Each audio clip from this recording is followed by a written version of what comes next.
Hello, everybody. Welcome. Thank you all so much for joining us. I can see people coming on from all over the place, from around Australia as well as internationally.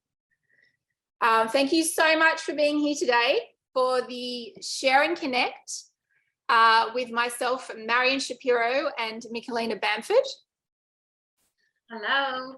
We are very, very happy to be here with you today, and we really appreciate the support we've received over our exhibition, Escape Artists. So today we're going to talk a little bit about the show, and we are going to be sharing imagery and video of our work. We'll be taking it in turns to present, and then we'll be pausing for questions with our co-host, Michelina. So before we proceed any further, I'd like to begin with an acknowledgement of country. Marian and I are joining you from the Blue Mountains, New South Wales, located within the country of the Darug and Gundungurra peoples.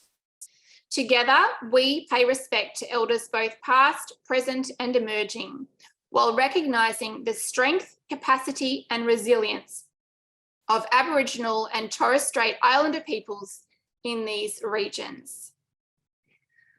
I'd like to now hand over to Michelina Bamford, who is a dear friend of Marian and mine, and is coming to us live from Canada. Hi, everyone. I'm really excited to connect with you guys and share along with you today. I, of course, have the honor of being a wonderful friend and having worked with Marian and Caitlin before, but I'm going to, and I could say much about them personally, but for today, I'm just going to read out some bios for you here. So we'll start with Marian Shapiro. She's originally trained in art and theater in the UK. Marian has been a full-time working artist since 2003. She regularly works in series and is intrigued by the creative tension of using ancient techniques and traditional materials to make original work that is relevant today. Shown and collected nationally and internationally, she has been commissioned by many private clients in Australia, the UK, USA, and Canada, and has public and commercial commissions in Sydney. She's been a finalist in many juried shows, both here and abroad, most recently winning Best in Show at the Mans Juried International Exhibition in 2019.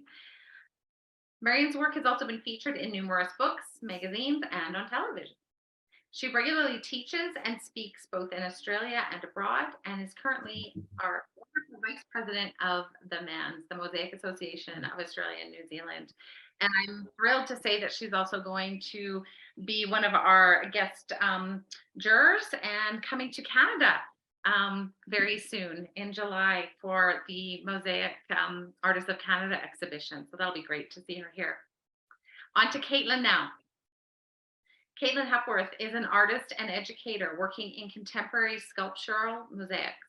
Her work is thematic, exploring narratives and regeneration, resilience, and transformation, observed through environment and psychological perspectives. Caitlin trained in visual arts, majoring in sculpture at the National Art School in Sydney. She then completed a Master's of Teaching in Visual Arts at the University of Sydney.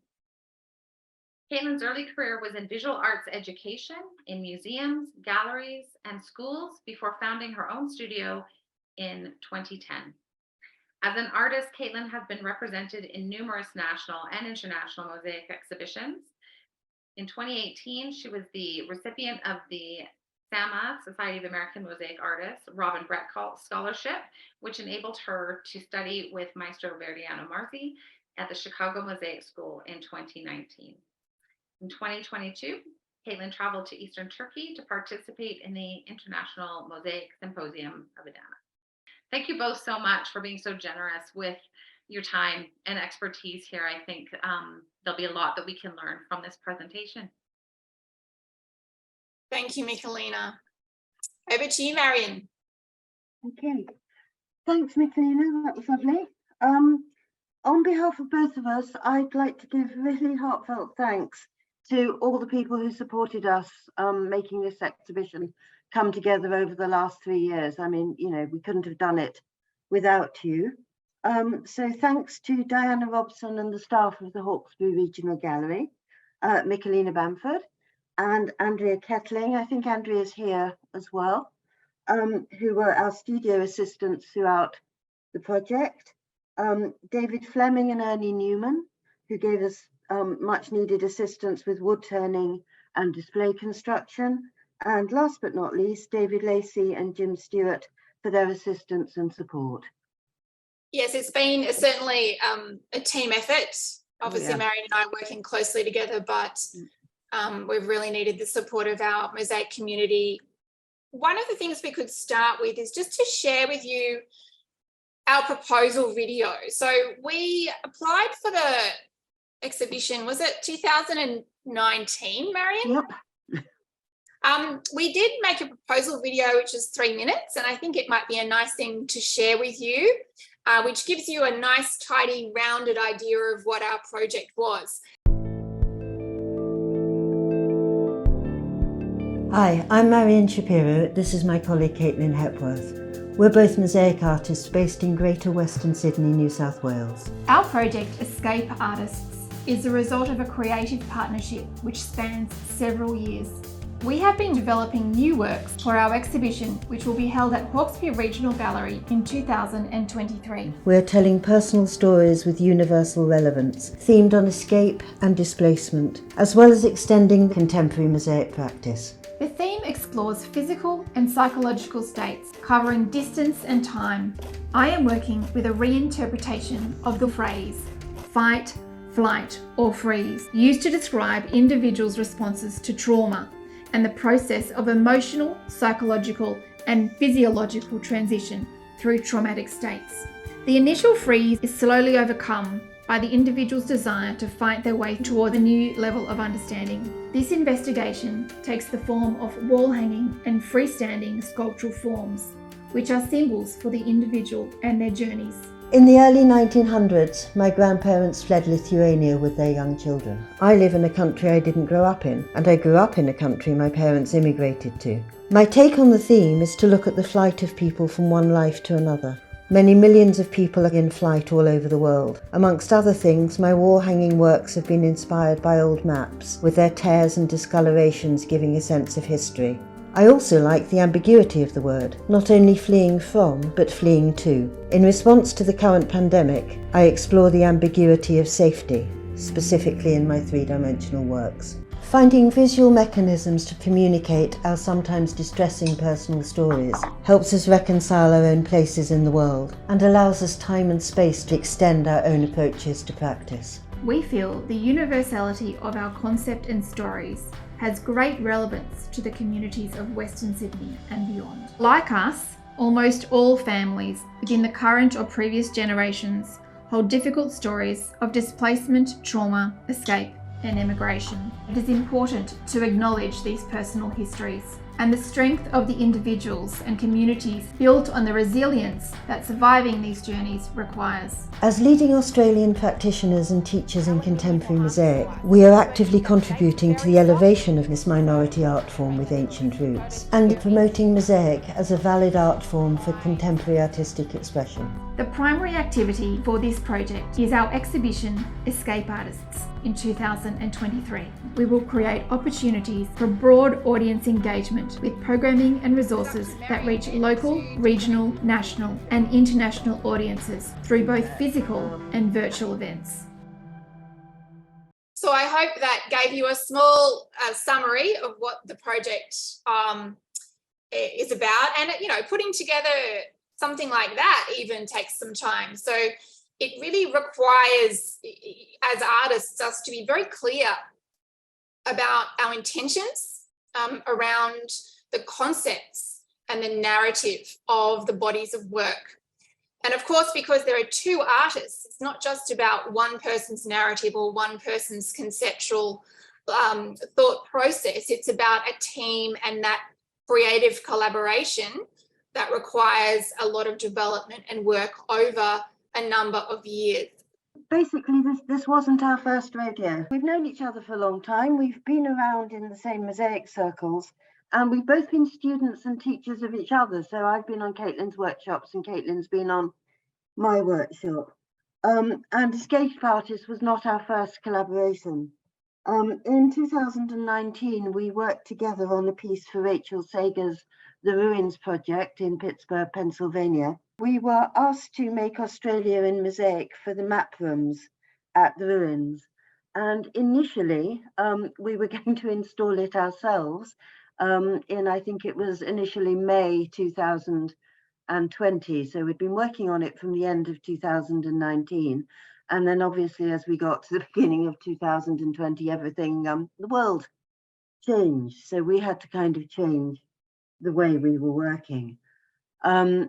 That's a picture of it kind of finally done and installed. And I guess crucially, instead of working on it both together, because initially I was going up to Caitlin's studio and we had it all laid out there and we would work literally together. I would work on one piece and Caitlin will work on another at the same time. That completely changed. So we had to work on it in sequence rather than together. So I would work on a bit. And at that point, it was the first lockdown and you weren't allowed to travel unless it was for work or for kind of some major emergency or something. Fortunately, we were in the same local government area, so we could actually, legitimately kind of move in between it. And I was just thinking this morning, it was really lucky that, one of us wasn't across the border in, Penrith or something, because that would have made it much, much harder. And anyway, once it was finished, we basically then cut it up and shipped it to the States, where it was installed by Rachel. And the picture on the left shows it being put together in its sections with the registration marks that we used to show her how it kind of came together. And that's a rather lovely picture, I think, of it kind of actually installed and in situ. And neither of us have yet seen it in real life, and that's kind of one of my ambitions, to go and see it. But the main thing, I think, because it was a ever-shifting process because of what was going on in the world, was that it was an extremely good grounding in problem solving in terms of the collaborative process, that we had to think on our feet and we had to react to things as things changed. Otherwise, it just wouldn't have worked at all. So I think it really set us up well for the major collaboration that Escape Artists became. Caitlin, did you want to add anything to that? Well, no, only that I think that the next series that we'll talk about, which is the series Safety Net,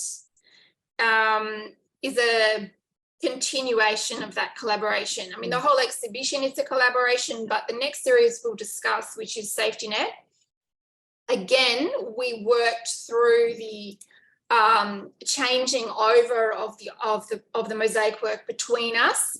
And again, this was also partially completed through the second lockdown. So this was 2021 and 2022. So we would pass the mosaics between our studios or homes as needed. So I'll just continue now to talk a little around the series Safety Net, and probably a good place to start is a shot of it installed here. So it is quite a large work, but at the same time, they're quite small. So they're very intimate and quite personal and petite in some ways. It's a series of 9 wall-hanging sculptural forms that track the different elements of human experience around aspects of safety or the ambiguity of safety.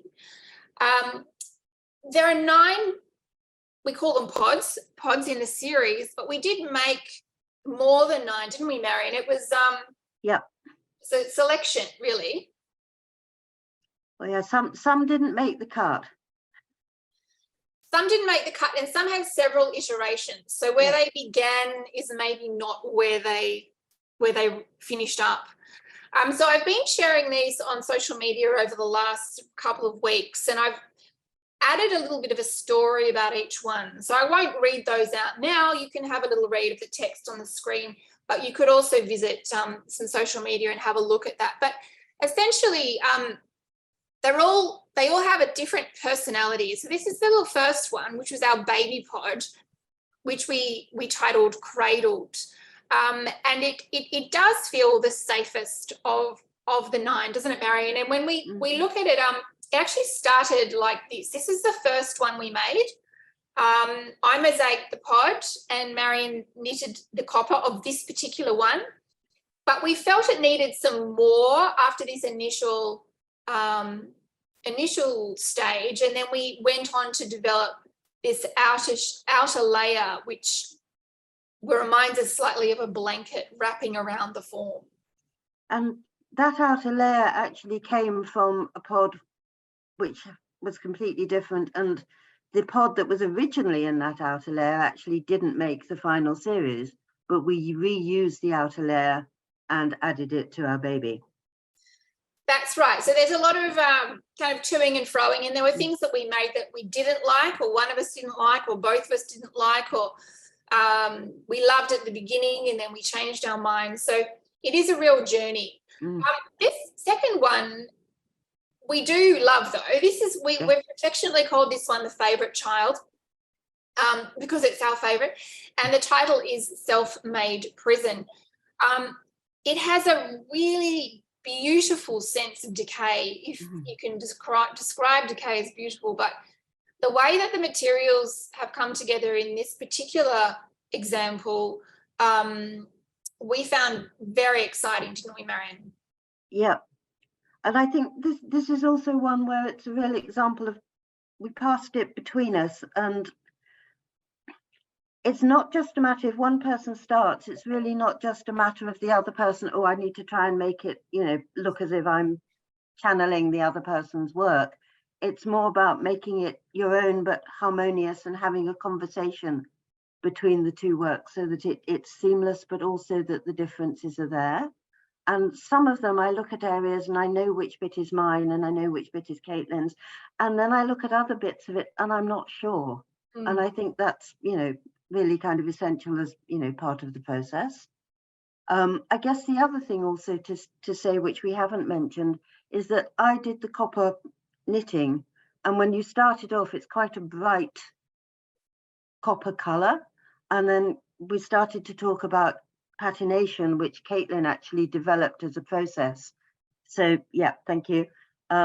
She basically suspended these over vinegar, and it then patinates the copper, and it's completely random. You never know what you're going to get, which is, I think, also a really interesting part of the process.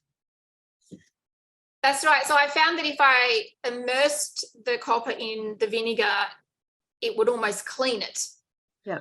But if it was sitting above the vinegar in a gas almost, then it would patinate really quickly. So this is a saucepan, and there's a prop underneath which is elevating the pod, and then there's the lid on the saucepan, and then if I put that in the sun, the vinegar starts to evaporate and make a gas inside the saucepan, which then makes the patination happen quite quickly. So you can see the difference there between that very bright copper and then the finished here of it being quite tarnished and dull, and it brings out that beautiful verdigris colour as well. So that was our second one. Now, third one is the closion. And this is one of the more relief forms, meaning it is still sculptural, but it is wall hanging. So this is not hanging from a ceiling bracket. This is actually hanging on the wall. And it's a flatter, more open form. And again, Marian came up with this title, and it's a lovely title which evokes the emergence or the re-emergence. It has a very feminine feeling to it, as do many of the works, but that's probably, we're both women, and we're both interested in the home and the safety of the home and the ambiguity of safety, particularly through the period of lockdown where we see the ambiguous sort of or different outcomes of that, where you need to stay home to stay safe and away from COVID, but then the re-emergence into the world can be really challenging for people and for communities, and how we really need each other and we really need community. And when that's stripped away, it's very difficult for us, particularly as women, I think. These are some detail shots of eclosion, and you can see again the different patternation of the copper and the different inclusions of different materials there. This is our next one, which is called Veil. Do you want to speak to this one, Marian? This one changed a lot in terms of the netting. I think it was a lot tighter before, and we pulled at it and we cut holes in it, and I think we distorted it. And I think that's because it's quite a lot bigger. There's kind of a good sort of spatial relationship between the outer casing and the inner form. And that's the inner form on its own, and then the veiled has it's a big net that goes right around it. And it also patinated the most heavily, so it's very deep in colour. Phase is also a wall hanging relief, meaning it has a flat back, but it has some quite sculptural elements there. You can see that the base is quite broad as it wraps around, has a very moon-like shape, and then the knitting stretches between the two peaks of the form. And you can see the approach to mosaic. There's quite a lot of mixed media in all of the works that we've made, with Smulty and Oro, but also found materials and slate and other stone and schist sandstone, and also some recycled metals and other recycled elements there. This is our second smallest one, Rupture, which it's quite a disturbing one. It's not very pretty. It's quite ugly, but it's supposed to be. It has quite an aggressive feeling to it. It looks wounded. The copper is torn. It's trying to contain the form that's inside. It has something visceral about it as well, almost wound-like, with the integration of red. We did actually have an overall guideline to our colour palette, and that we discussed that, and more or less overall we both kept to a cohesive palette with creative freedom to branch out of that. And we do see elements of these warmer hues in this work, and that also translates into some of my work as well, which also contains the warmer hues and the reds. We have Cloaked.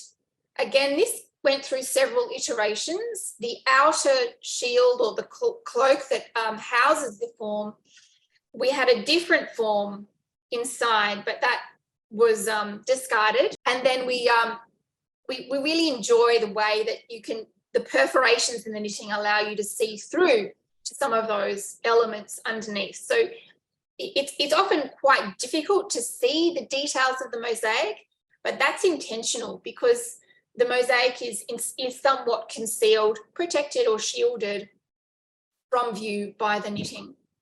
But just down at the bottom, there's a little blob in the netting. Yeah, there, that's the one. And that's a bead that just got caught up in my knitting, and I didn't notice until I'd finished it, and it's just there as a little accident. And probably nobody else has noticed that, but I always see it. I noticed. I liked it. Yeah. And then we have two more of the pods. This is our largest.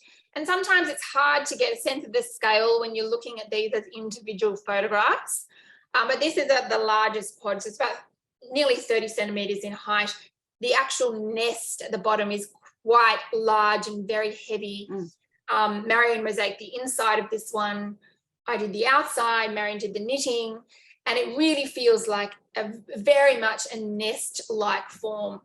And then you can see elements of the inside of it there. It is, again, difficult to photograph the inside because the camera constantly wants to pick up what's in front.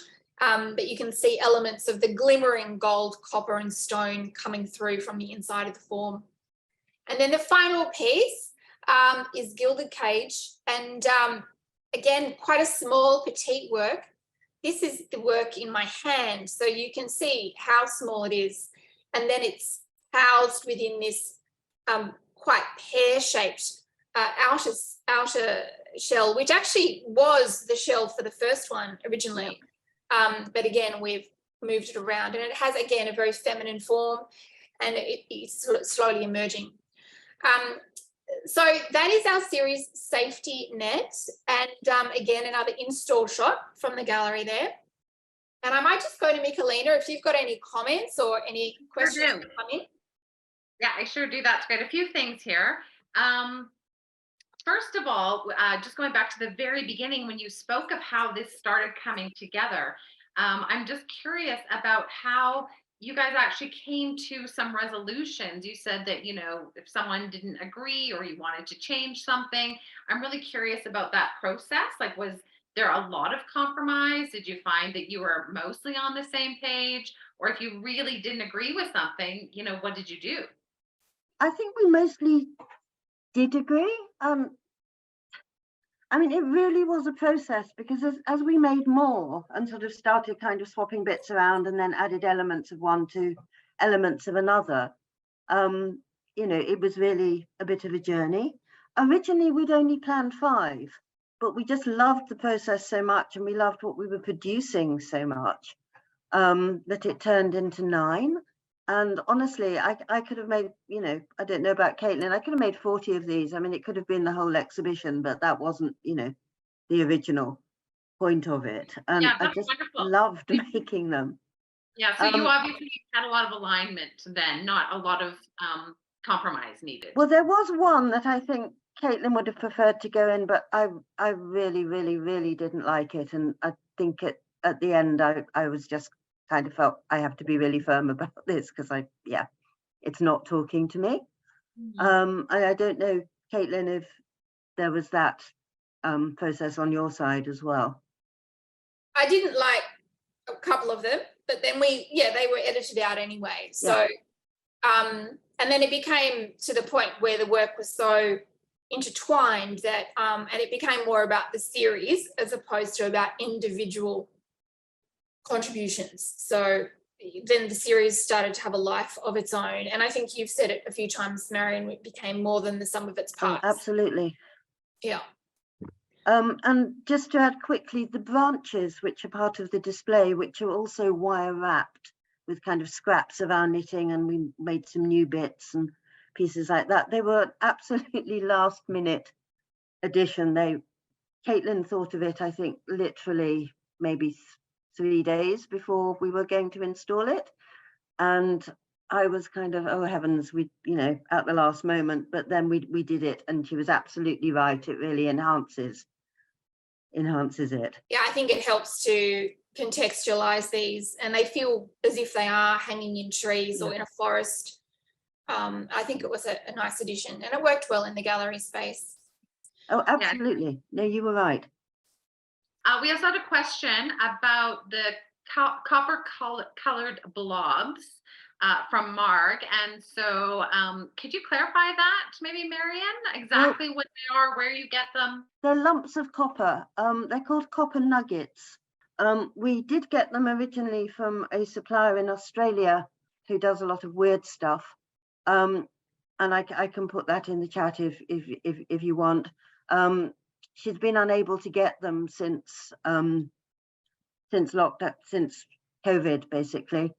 So I have no current source of them. So I've no idea kind of what they are or what kind of process they come from, except that they're called copper nuggets.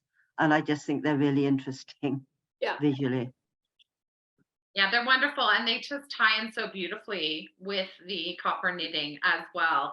And so I really, you know, the dichotomy that you have here between the solid, you know, colorful pods and this really lacy, ethereal copper knitting is so interesting. Jeanette was saying that, yeah, she just thinks it's so interesting and unique, and she's surprised that the tesserae actually holds on to the knitting. So yeah, it just seems like, you know, it's just so interesting how they kind of merge together or seem like they are enmeshed or connected in some ways. So if you have anything to say about that. Yeah, I mean, physically, the tesserae aren't holding on to the knitting. The knitting is not a substrate. It's either surrounding it as a freestanding form. It's actually tethered into the substrate. So under the mosaic, there's a series of holes, and the edges of the wire are basically tied into those holes and then covered by the mosaic on the front. So it's one of those two techniques, or a variation on that.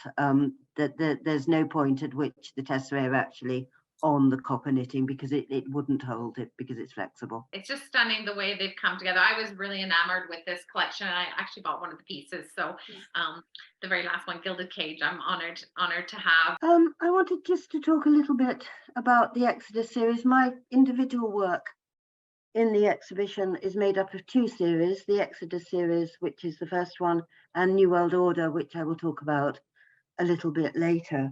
The inspiration was really discussed in the short video at the beginning, in that the starting point for this series is the refugee crisis. But for me, it's more personal.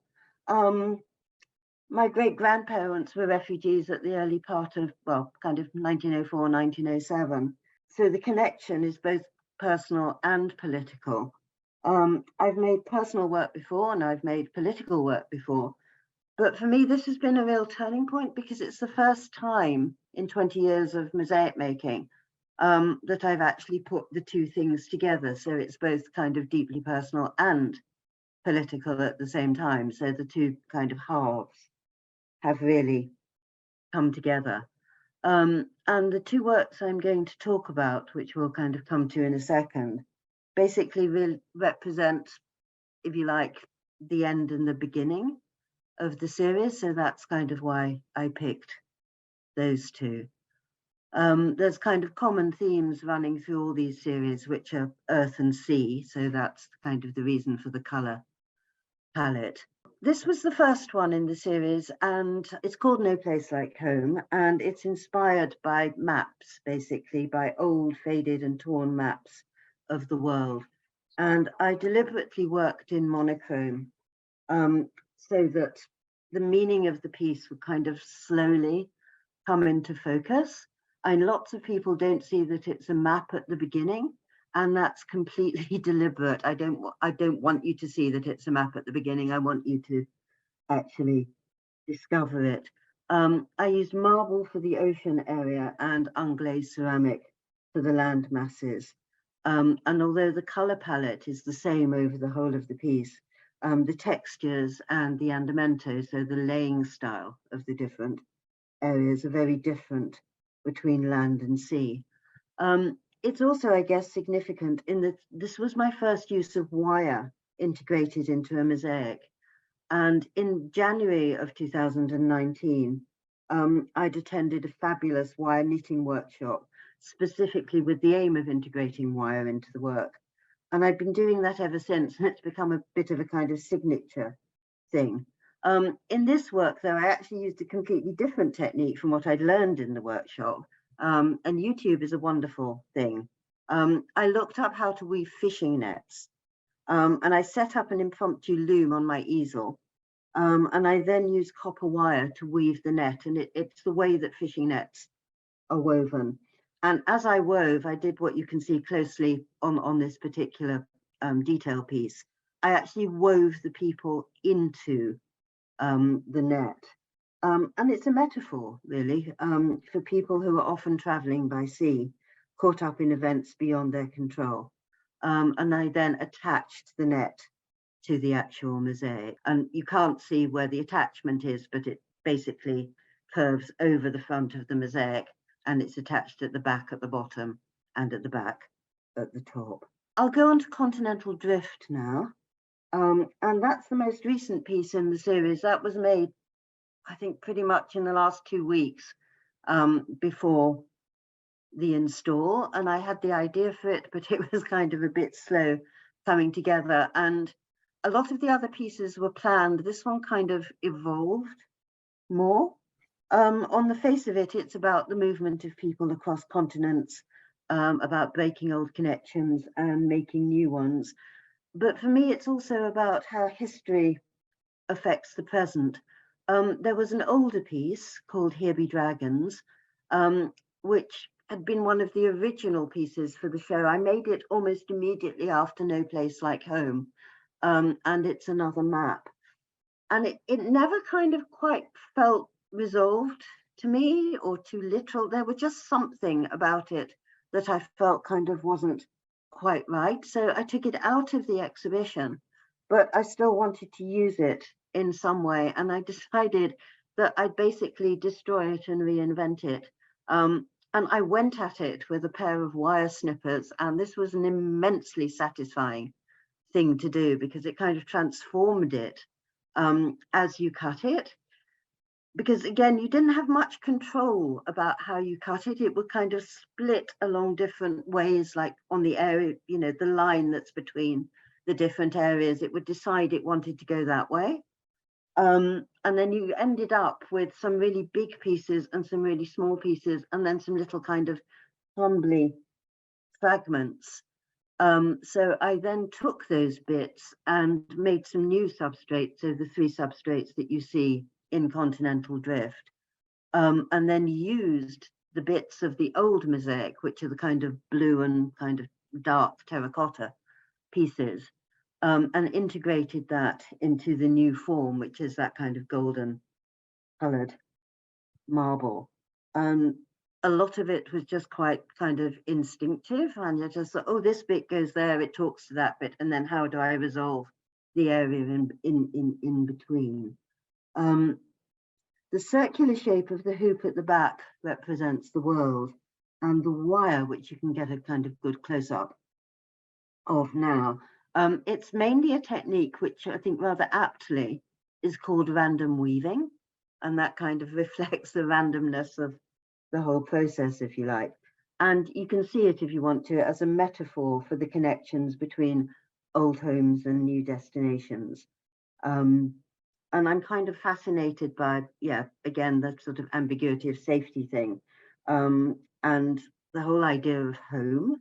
So what used to be home can become unsafe, and a new home can be safe, but maybe it doesn't quite feel like home. So yeah, stuff like that.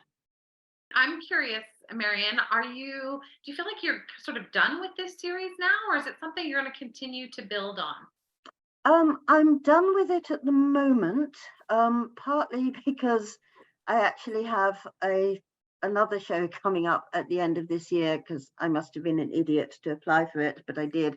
So I'm on another series at the moment, but I'm sure it's something that I will revisit. So brave of you to go back and like actually break up and modify old work. Like, did you just like have this instinct or this inspiration to do that one day? I mean, I haven't been so brave myself.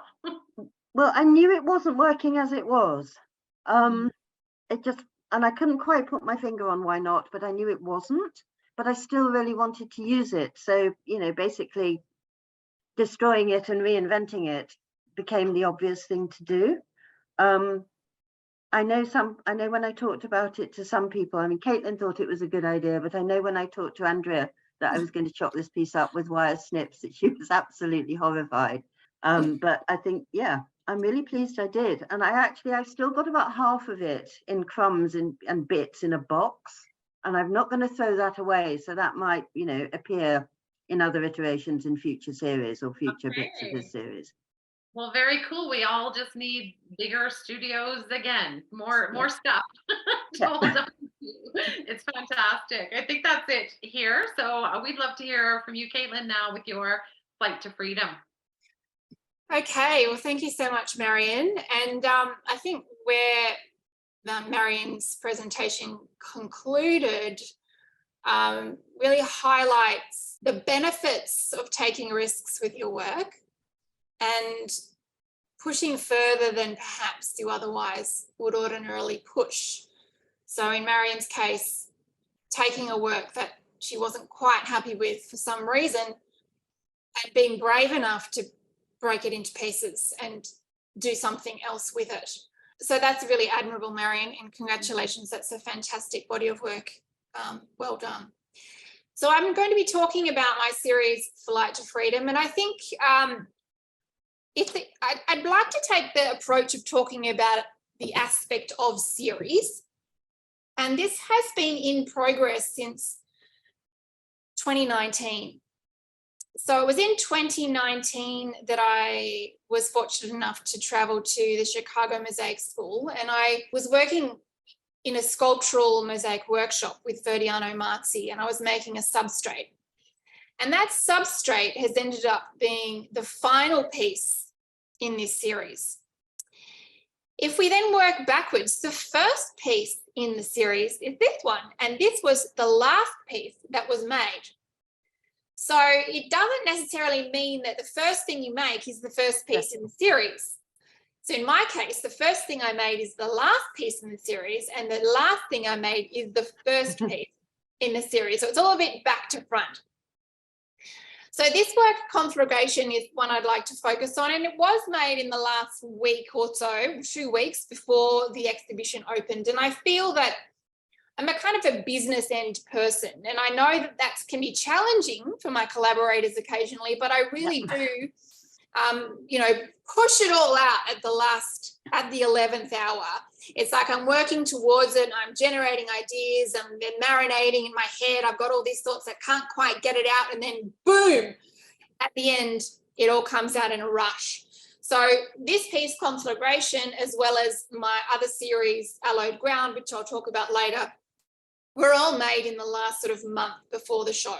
This was a departure for me because of the use of, this is a wall hanging work, but it's also quite sculptural. And I've extended my use of lead and copper quite a lot. So if I just go through in the detail shots, you can see that there is quite a lot of metal involved. And there are some motifs in the work that I've been repeating for some years, probably since about 2018. I started working with the wings, and the black cockatoo was a particular focus of mine back from 2018. And since then, the idea of the wing as a symbol of freedom has become something that I've worked on over and over again. Some of you will have seen the piece I did in Turkey last year, again, a similar thing, and there were similar motifs used. So I think I can see a thread between all the pieces in this series and see how one has built from the other. The use of lead was quite exciting to me, and I was able to create some really large feather forms. So these are about 50 centimeters long each, and they're able to wrap around the side of the form. So the forms that I make, they're all very sculptural, and they're all quite heavy, and they need to be very strong. So I do use a lot of steel rods and steel mesh inside the forms to give them the strength and structures to hold themselves up. Of course, using lead is a very heavy material as well. And when that is put on, again, there's some other technical aspects to that in terms of actually screwing, bolting the pieces together. So I'm not just relying on adhesive. I'm also relying on hardware and sort of strength and supporting the construction of the sculpture. I just really love this sort of dark palette. I keep thinking, oh, I'm over black, I'm over red, I'm going to do sort of light and bright things, but I'm just not. I just keep going back to the black and the red, the doom and gloom. But I think I find it quite, it's just so visually exciting to me. And you just have to go with your guts on your artwork. You have to go with what, visually excites you and conceptually excites you as well. But there's that element of really being completely engaged with what you're doing. And if you're not completely engaged with it, if you're bored, well, you're not on the edge enough. You have to push further and further towards that point where you're like, am I actually crazy? Is this a load of rubbish, or is this something exciting? And if you're not sitting on that kind of spiky fence, then you're really not pushing yourself. It's an uncomfortable place to be. I'm very often sitting on that point of, this is a disaster, it's not going to work, and oh, I really like what I'm doing. And sometimes even at the point of the show, I'm looking at my work and I'm thinking, oh, this is crap, what am I doing? And you know what, don't actually worry about it. You've made it, you've given birth to it, just put it out there in the world, see what happens. I'll just show you this short video here, which I think it's interesting when you see the moving image because it allows you to see the changing effects of light on the subject.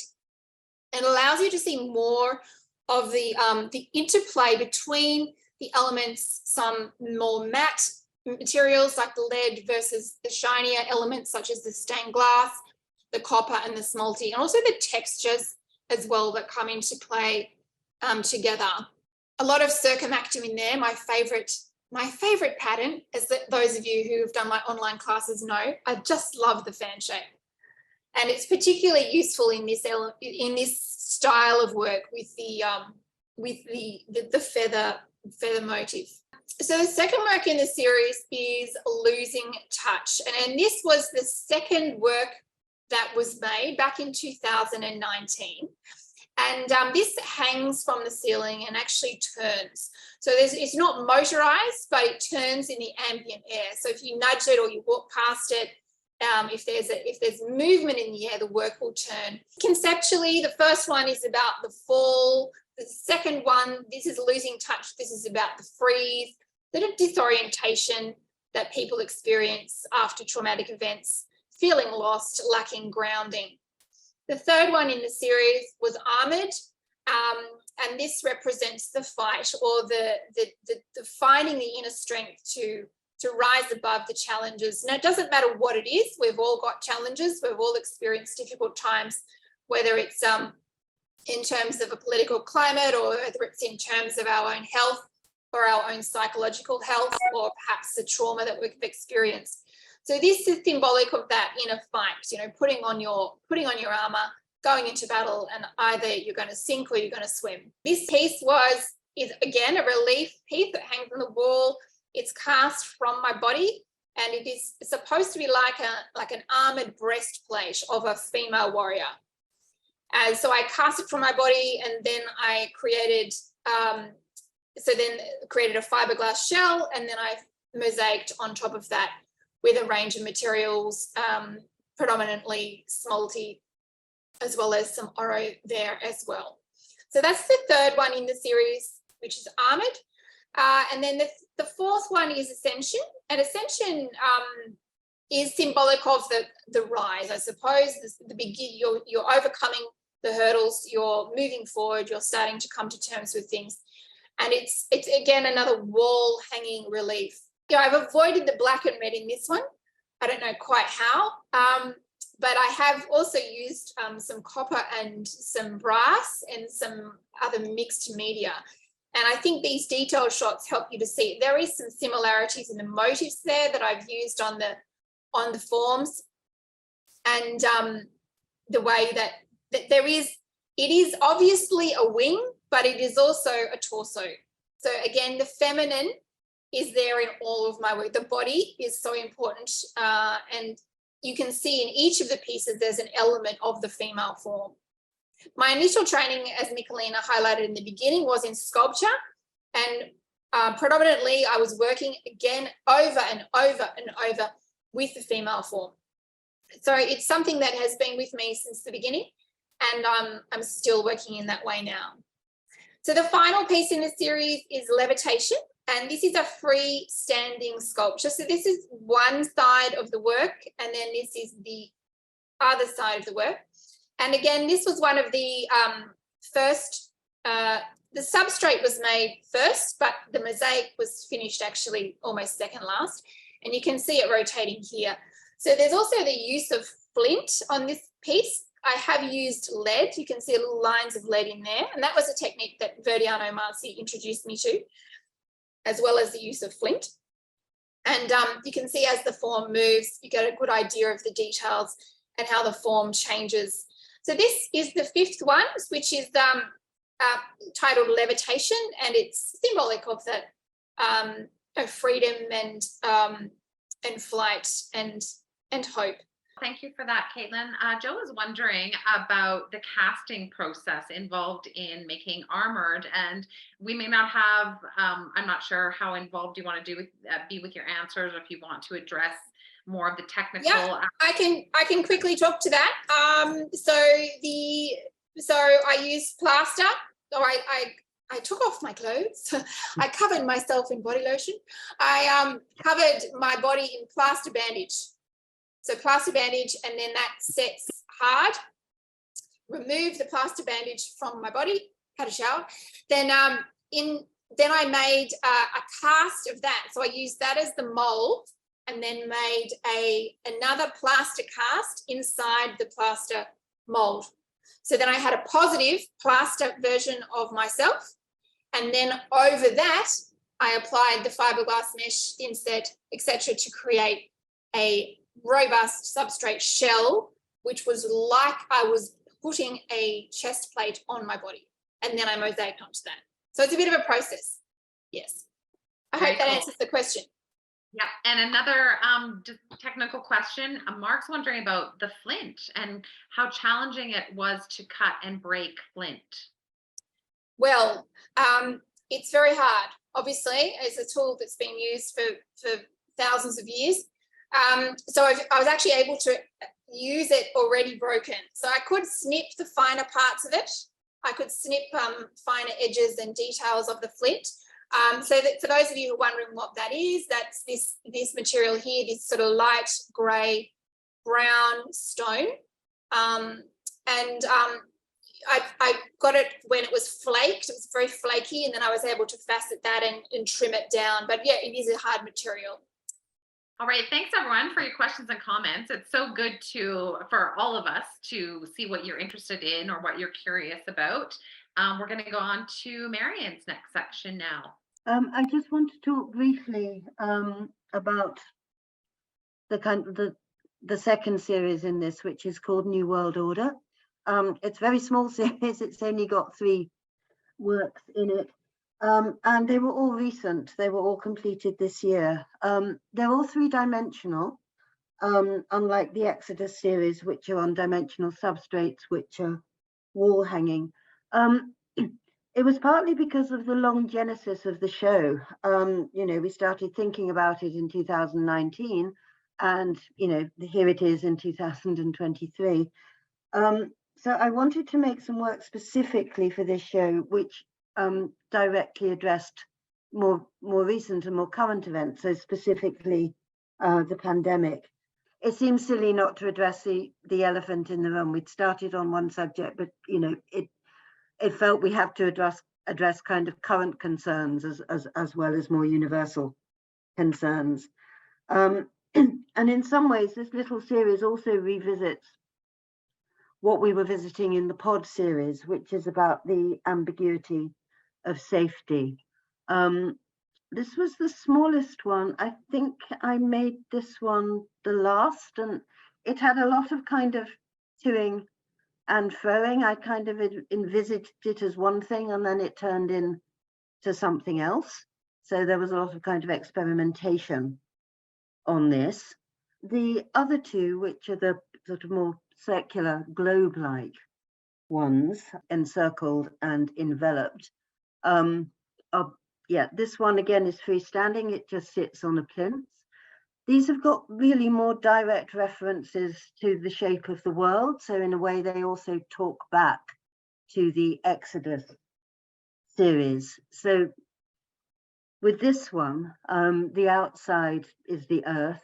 The inside, which you can just get a little peek of in this one, and more of a peek in this one, is representing water. And then that outside kind of encircling bit is meant to represent clouds, if you like. The starting point for this series was a shot I found on the web, which was just beautiful. It was a shot of the Earth taken from space, and you could really see the clouds, basically weaving this kind of encircling garment around the Earth. And again, I really like the ambiguity of clouds, that they can be nurturing, they can bring much needed rain, but they can also be really threatening, and that they can bring, really destructive storms and floods. So I took this again even further in the next piece, which is enveloped. It was deliberately done on the stand so that you can gently spin it with your finger, so you can see the Earth revolving on its axis with this kind of cloud covering, and then some areas of the cloud on this are quite grey and threatening, and some are kind of quite white and nurturing. The slate and marble are representing the land masses, and the blue is the sea. The green is kind of a bit ambiguous. It could be either bits of sea, maybe kind of poisoned by algae, or it could be bits of kind of nurturing earth with, you know, green grass on it. Oh, and there's a close-up from the top so that you can see into the clouds. Marian, I don't know if people can see this or if you weren't there live, but you have a very interesting soft material that you integrate. Yes.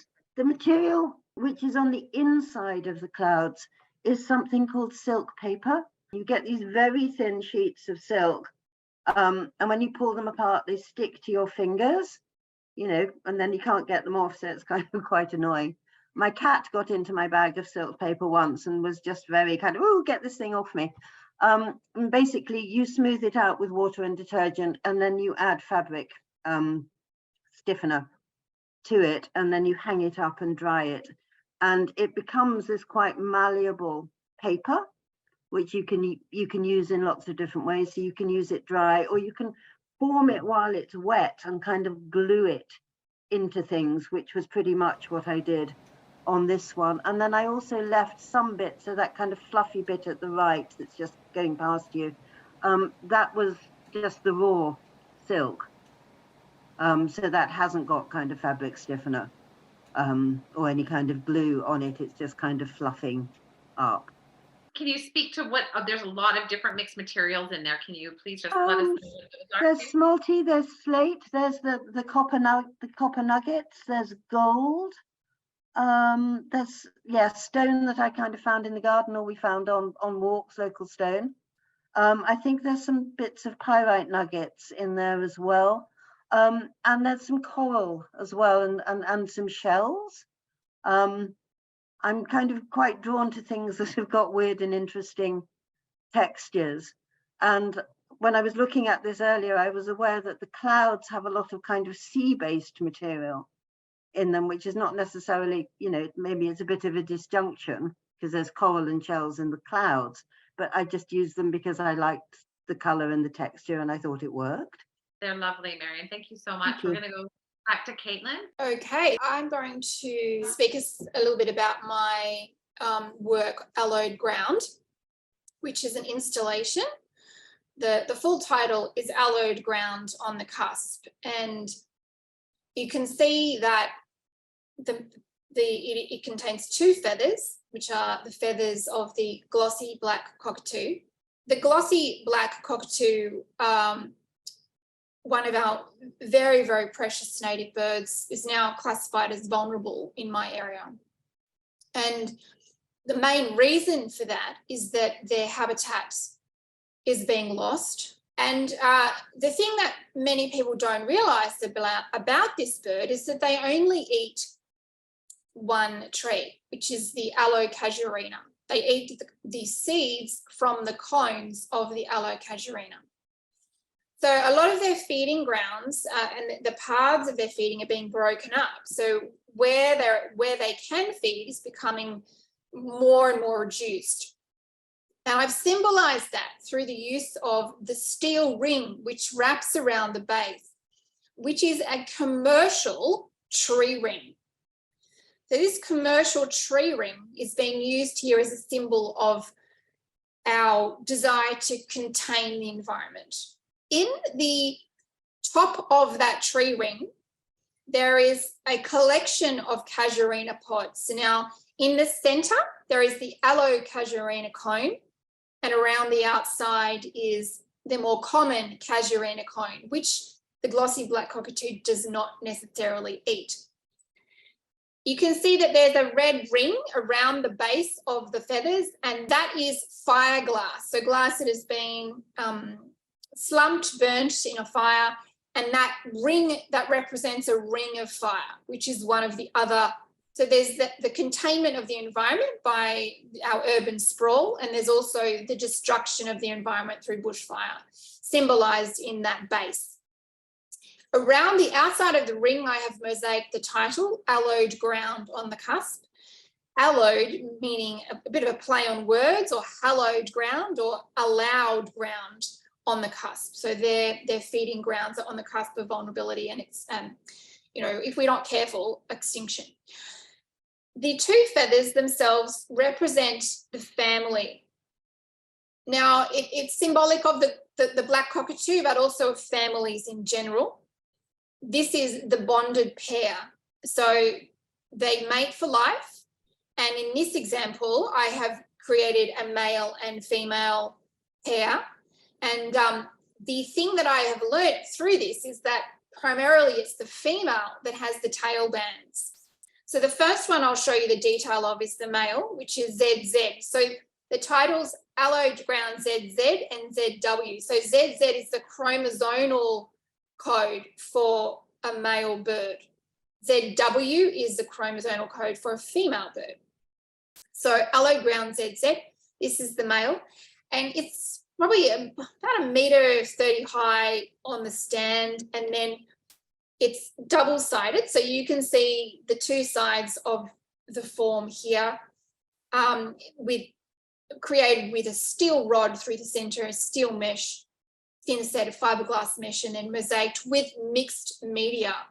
And if we go in closely here, you can see the inclusions there. So I was very fortunate that Marian was able to put her glass kiln into use and make me lots and lots of little fusions here with these lovely red, black, green glass strips. You may also notice that there's quite a lot of colour. So it seems like, oh, it's black and it's red, but actually it's not just black. There's black and grey and blue and green, maroon, all sprinkled through the darker areas. So going close up like that allows you to see the diversity of the materials and also the use of undimento, which is pretty wild.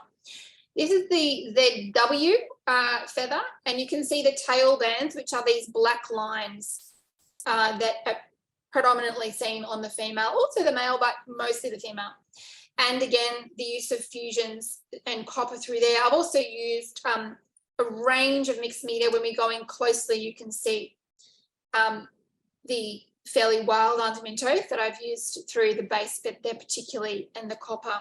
I'm curious, actually, Caitlin, earlier you spoke about how, you know, a lot of these things you sort of came up with, you know, in this last month before the exhibition was happening.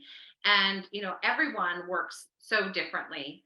But I'm curious if, you know, this long timeline that you guys had leading up to the exhibition and the delays, you know, impacted, you know, how you came to the inspiration and how it was all going to look and be set up here. So, you know, this is a perfect example. This is such a unique, specific installation within the context of the gallery. Did you kind of need to be like closer to the date to come up with that? Or was the inspiration kind of, you know, lost, or the focus lost because of, you know, the lead up time that you guys had? Well, I think we found it hard having such a long time. Because we, you know, what you propose, what you think 3 years ago is not what you think now. Mm-hmm. So even, you know, what would I make next? Would I make this? No. You know, in 3 years' time, will I be making this? No. But, you know, in some ways, you've got to stick to the proposal that you've given the gallery, because they've engaged you for a specific proposal. You can't say, oh, well, now I'm going to make work about something completely different, because that doesn't fit with their programming. So they were pretty flexible with us too, I must admit. It allowed us to modify things a little and to pretty much do what we wanted to do. But I think, yeah, having to state your intentions and then present something 3 years later does pose some challenges. But I think Marian's got her show later in the year, so her lead time is like 6 months. So it's much more of a compressed timeline. And I think, you know, sometimes that's good to have a compressed timeline. Sometimes it's nice to have the space. And I think neither is better or worse. Yeah. Yeah, if I can just add in on that a little bit. And basically, as the time stretched out, I think we just became very aware that it was something that we thought of 3 years ago. And we did want to make sections of it much more relevant to what was happening now, which was partly the genesis of the pod series. Although we'd always wanted to have a collaborative section, it didn't really kind of firm up as being a response to the pandemic until kind of fairly late, I think, in the process. And the other thing to mention is that we changed the title. It wasn't originally going to be called Escape Artists. It's only been called Escape Artists, I think, for about a year, Caitlin? Yeah, that's about right, Marian. This is at the start of the opening night. So for those of you who weren't able to attend, it gives you a sense of the space. So it's quite a light, bright gallery space, and there was another exhibition you can see there through the space. We were able to also set up a display of tools and materials for those mosaic enthusiasts, or perhaps people who are interested in mosaic but didn't really know or understand the tools that we were using. And then, so that gives you an idea of how it all sits together, and also an idea of the scale of things in terms of, people and each other, because I think when you're looking at images of online, it's often quite difficult to see the scale or the relationship of scale between different particular works. That's really how it came together, and it looks really lovely in the space. We were able to do a gallery talk on the opening weekend, and we were able to engage with people who visited, and there was some really interesting feedback. A lot of the work touched people quite personally, and the overwhelming response to what we've done has been positive. So we're very thankful to have had the opportunity to create the exhibition and to work together in this way, and also thankful for the support that we've received really throughout the mosaic community, locally, nationally, and as well internationally. Is there anything you'd like to add to that, Marian? I think just to kind of iterate, two things. One is about how the pods really work in the gallery, and it would really, although we'd had them hung in your studio, we'd never really seen them in their kind of final position, and that they were deliberately hung so that they hang proud of the wall, so that you could see the shadows, and the shadows become an integral part of it. And also the ones where you could see inside, they were deliberately hung quite low so that people could go and kind of peer in. And the other thing that I was just personally very touched, and I'm really pleasantly surprised by how many people came up to me and talked about their personal reactions to the work and how they really got it. And sometimes when you're working mainly in abstraction, you kind of feel it could almost be interpreted as anything, but that people had really understood what I was getting at with it. I just found kind of profoundly pleasing and moving. And yes, just to say thank you to everybody again. I think that's also true, that I think particularly work that is semi-abstract in its form speaks on different levels to different people, and there's never just one story. I mean, that people are bringing their own story to it, and that's one of the important things about when we're making artwork, doesn't matter what form it is that you want to engage the audience. There needs to be layers of meaning there, an initial impression, and then to draw the audience closer and then closer and then closer, and then for it to not be so overt that it smacks you in the face and says, oh, this is what it is, but there's questions, there's ambiguity in meaning, and it also allows the audience to bring part of themselves to the story, that the works symbolize something to the audience member, or jog their memory, or evoke an emotion in them, or a memory or a thought or an idea that then allows them to participate in the experience of the work, instead of being dictated to this is what it is, it's nothing else. There's suggestions of what it can be, but then space for the understanding of the work to grow within the audience themselves. Do you have sort of like one big takeaway from this experience, or anything that you really learned that you feel is relevant to share? I really like collaborating. I really like collaborating with Caitlin. It really does add more for me. It adds more to the process. That it really does become more than the sum of its parts. And it's you look at things, you thought, oh, I couldn't have done that by myself. So yeah, the collaboration process, I think. Wonderful. And Caitlin? Well, for me, aside from the collaborative aspect, in terms of my own work, I really have learnt to trust myself a bit more, and not to compromise on my ideas within myself, like the pieces I'm not happier with are the things I've taken shortcuts or compromised on. Yeah. And I'm not doing that anymore. I just, I have to stick to my intentions, stick to my vision. And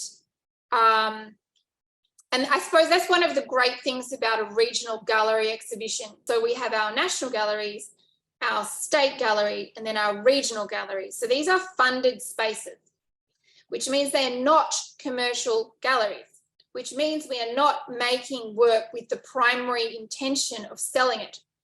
The selling it is great, of course, but that is not, you're not making a product to sell. You're making an artwork that allows you to explore an art form or a concept, or to tell a story. So it allows you the space to experiment and to make things that aren't necessarily beautiful, to make things that aren't necessarily something that someone wants on their lounge room because it goes with their, couch, or to make things because it looks nice in my garden. It's not about that. It's about having the space and time to explore concepts and to create narratives and to push an art form further. And that's why these spaces are very, very important. And it's very hard to get. This is the first time that I've had a regional gallery show. I've exhibited in regional spaces, but not as part of their programming. So again, this is quite different from a commercial gallery space where the private gallery engages you and you might pay them or you pay huge commissions, etc. And it's all about sales. This is not what that's about.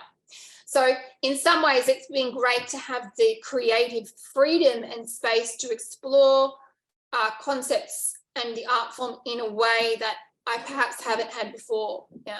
What I also think is important, that we have managed to get mosaics, as a contemporary art form, into a very public, basically government-run space. And I think that that's a good thing in itself, an important thing in itself. And for those of you that weren't able to be there, there was other artists that were exhibiting. It's a very large gallery, and it was really wonderful to see the mosaic art form, along with these other beautiful installations, drawings, mixed media work that were also in there as well. So it did feel like very harmonious and elevated, and very much part of a bigger artistic community in that gallery. I just want to personally thank my collaborator, Marian, for your energy, time, hard work and patience. And again, to thank our co-host and moderator, Nicolina. It's been wonderful. You bring such a beautiful, positive energy to everything you do. And having you here today has meant a lot to Marian and myself. Yeah. So what she said, basically. In my honor. It's lovely to see all of you and be part of it. Thank you. And we'll see you all soon.